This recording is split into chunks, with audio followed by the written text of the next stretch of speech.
This is not a movie. This is not fiction. What you're about to hear is one of the darkest chapters in human history. So horrifying that even the Nazis were shocked. A place where men, women, and even children were treated like lab rats. Dissected alive, frozen until their bodies shattered, infected with deadly plagues. This was Unit 731, Japan's secret house of horrors during World War II. In the 1930s, Japan was not only expanding its empire, it was planning something terrifying. Hidden deep in Harbin, Manchuria, they built a facility, officially called the Epidemic Prevention and Water Purification Department. But behind the walls, it wasn't water they were testing. It was death, reality, biological warfare, and human experimentation. What happened inside Unit 731 is beyond imagination. Prisoners, called logs, by the scientists, were subjected to experiments that would make even demons shiver. Vivisection without anesthesia.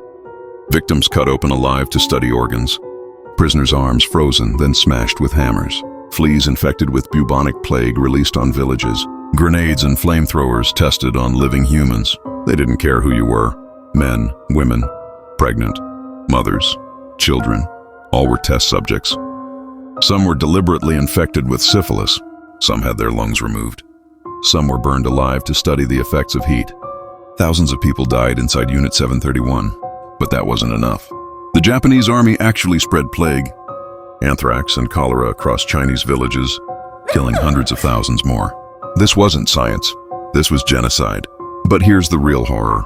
After Japan surrendered in 1945, you'd think the world punished these monsters, right? Wrong. The scientists of Unit 731 were never tried for war crimes. Instead, they were given immunity by the United States. Yes, America itself, in exchange for their research on biological weapons.